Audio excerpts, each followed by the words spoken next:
Hello everyone, my name is Chandan Singh. So guys, एक और paragraph translation देखते हैं। आइए शुरू करते हैं everybody.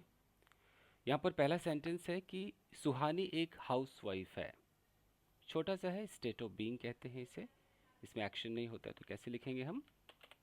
Suhani is a housewife. अब उसे होम मेकर, हाउसवाइफ ये सब कह सकते हैं।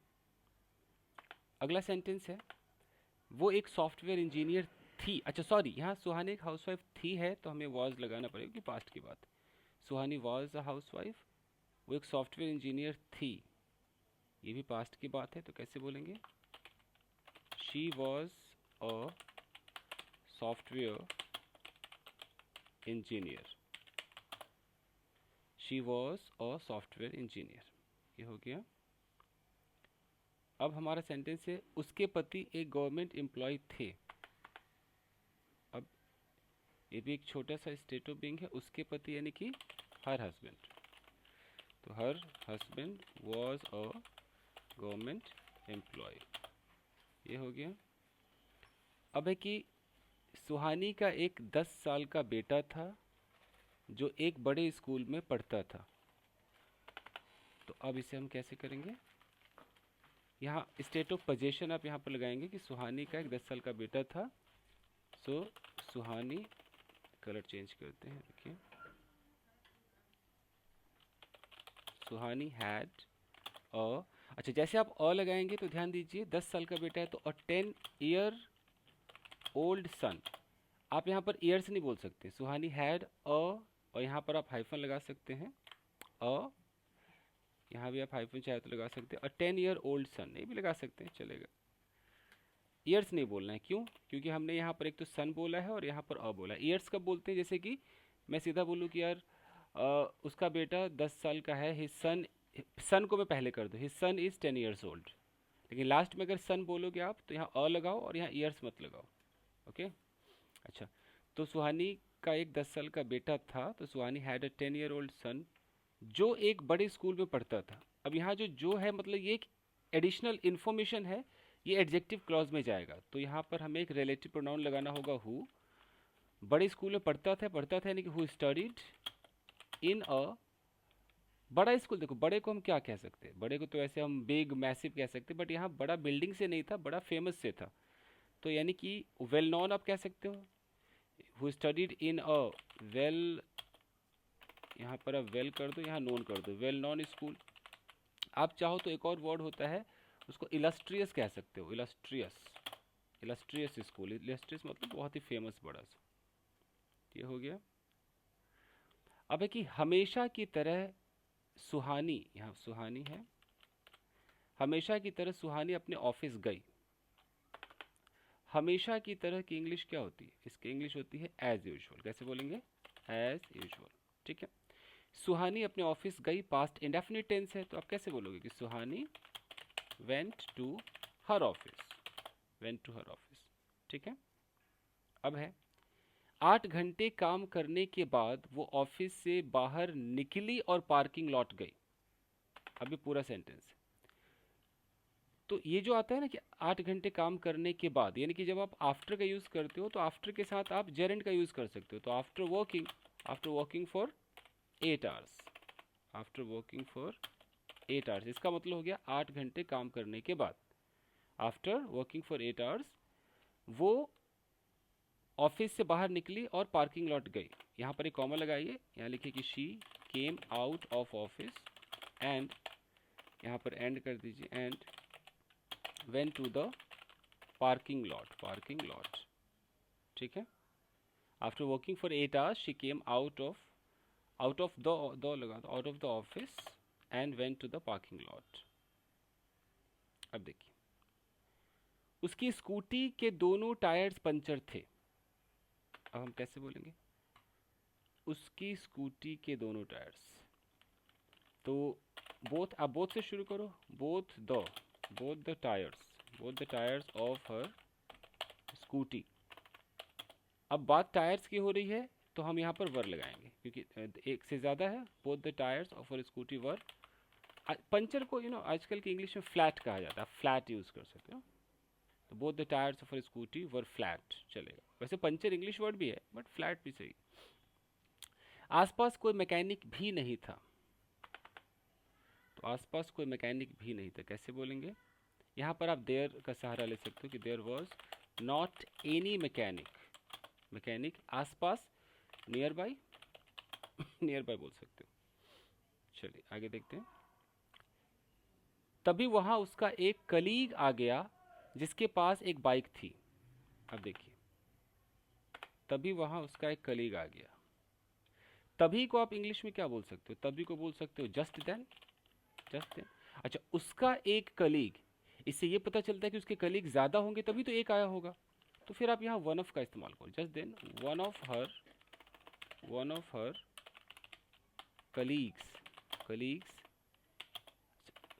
केम। तभी वहाँ मतलब देयर, या आप चाहो तो ओवर भी लगा सकते हो, ओवर देयर मतलब कुछ खास लोकेशन को दिखाएगा।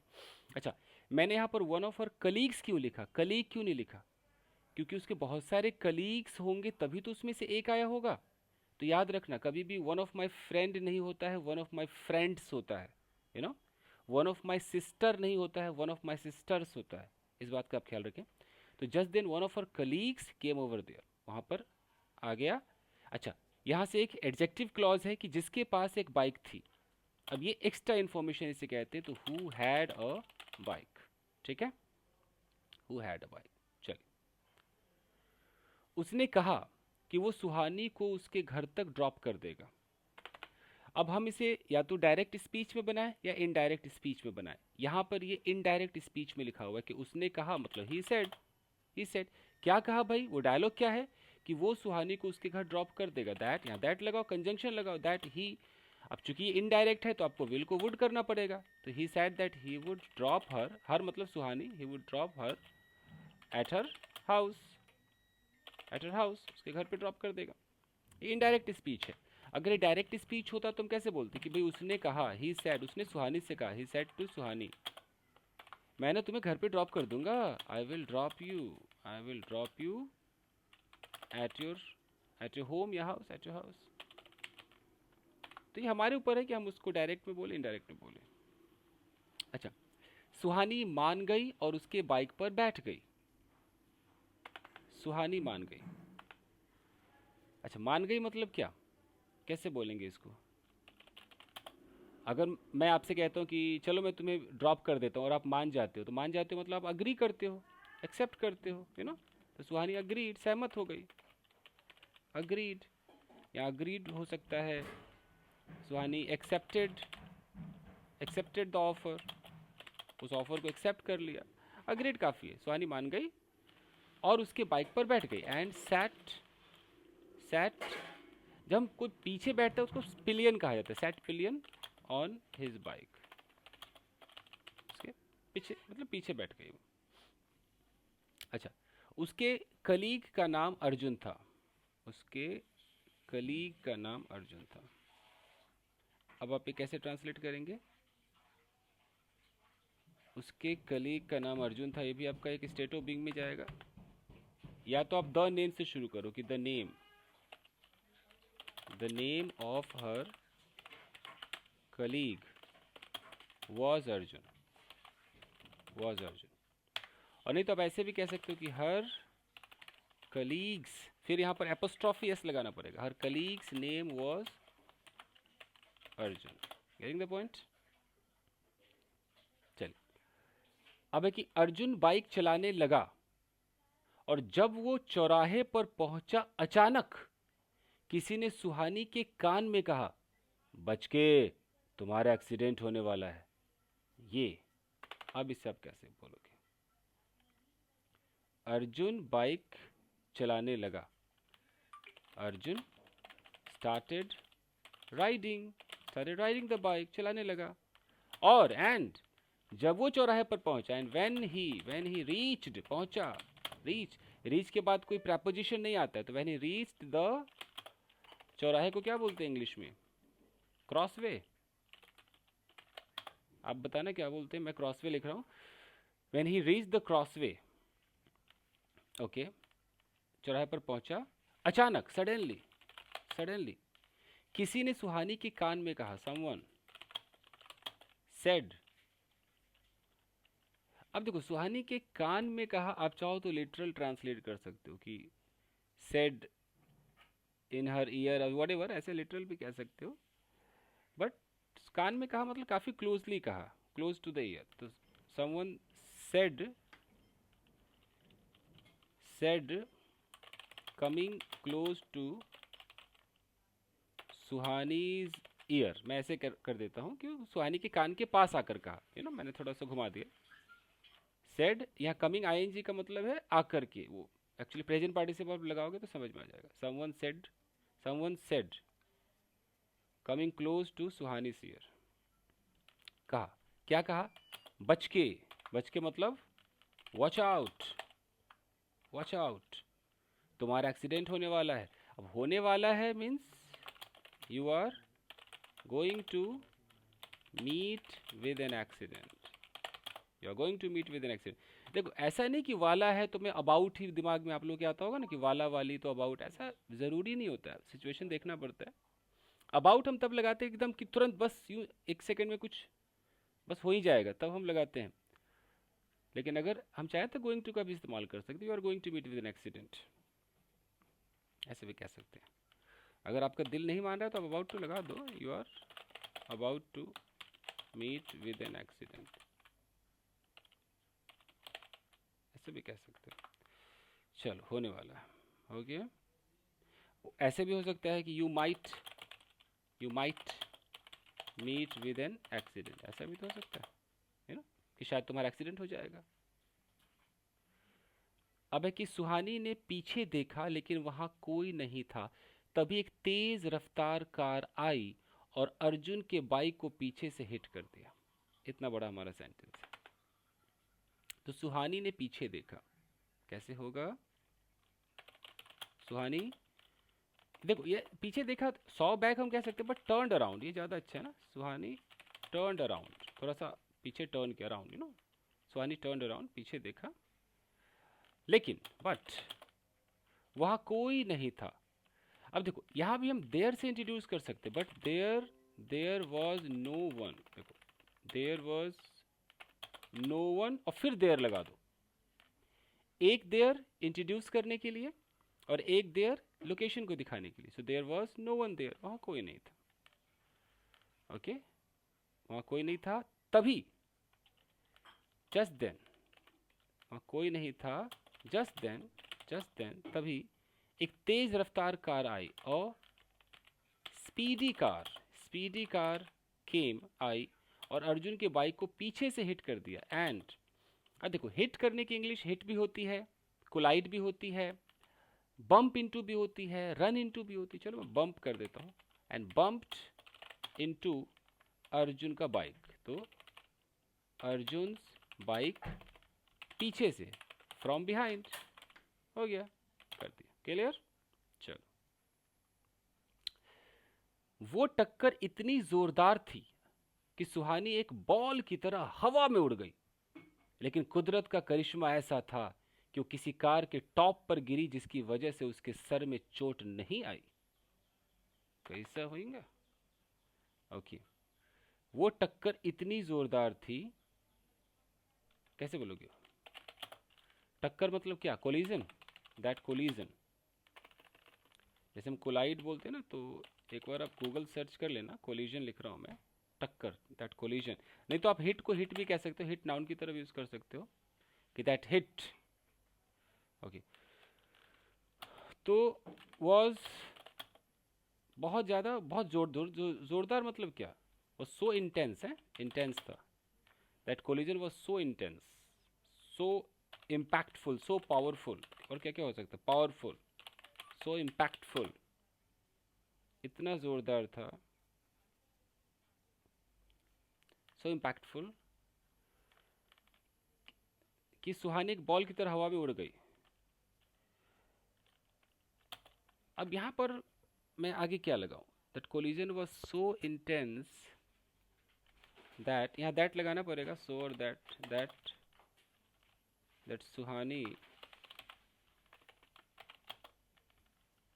सुहानी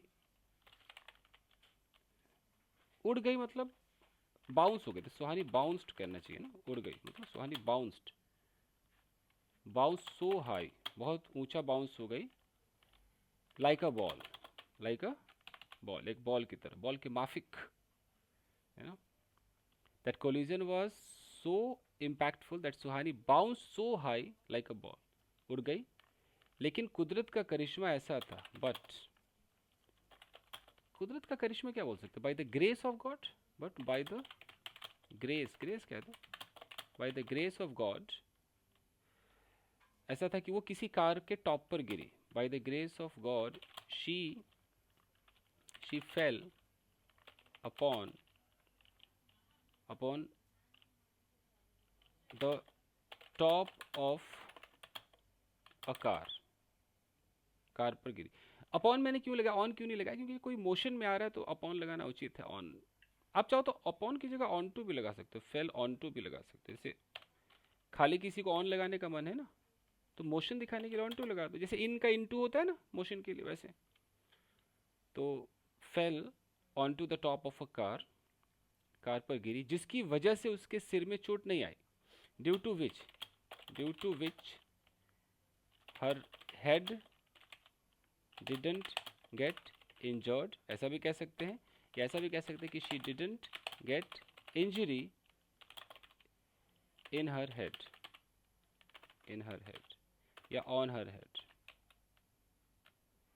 इंटरनली अगर नहीं, अगर ऊपर से है तो ऑन पे लगा सकते हो, on her head, on her head, ठीक है।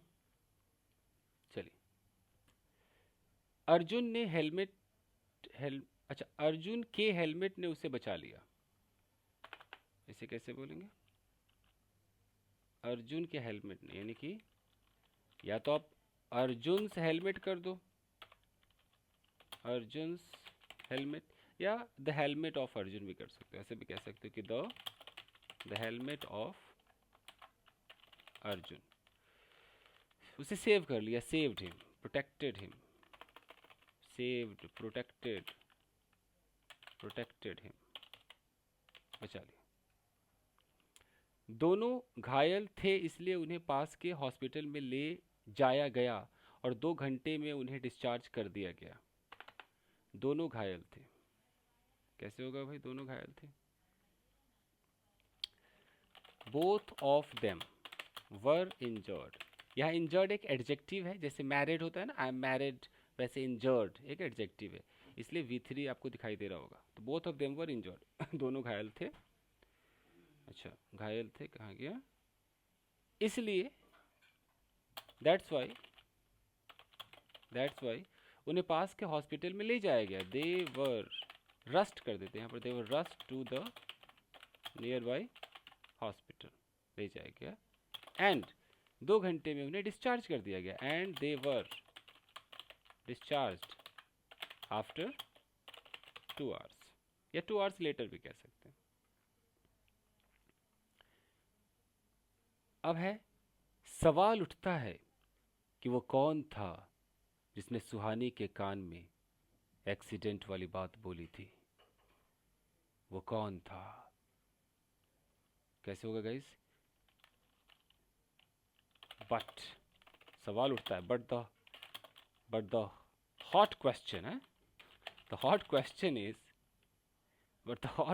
इज, ऐसे भी कह सकते हो, या बट द क्वेश्चन अराइजेज, ऐसे भी कह सकते हो, but the hot question is who that guy was, who said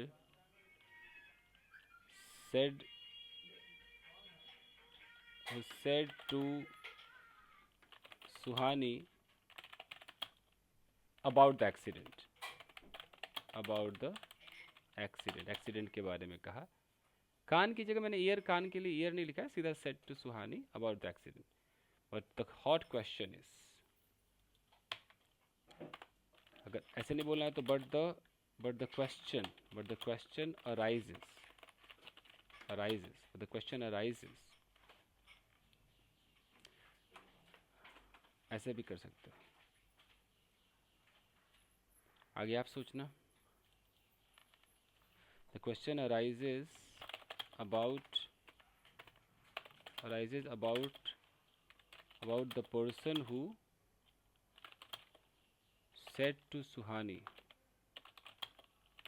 about the accident. ऐसे बोल सकते हो, बाकी आप खुद भी ट्रांसलेट कीजिए। सो बस यही था गाइज, आई होप कि आपके समझ में आया होगा। ये पैराग्राफ ट्रांसलेशन से होता है क्या है कि अगर आपको बेसिक आता होगा, अगर आपको टेंसेज वगैरह पैसिव वगैरह आते होंगे, तो आप इस तरह की सिचुएशन को एनकाउंटर कर सकते हो। आप सोच सकते हो अच्छा यार इस सेंटेंस को ऐसे बना सकते हैं, फिर आपकी आर्टिकल राइटिंग, ड्राफ्टिंग, ये सब बहुत अच्छी होती चली जाती है। सो आज के लिए इतना ही, मिलते हैं अगले एपिसोड में। वीडियो को लाइक कीजिएगा, नए हैं तो चैनल को सब्सक्राइब कीजिएगा। Thank you guys, thank you.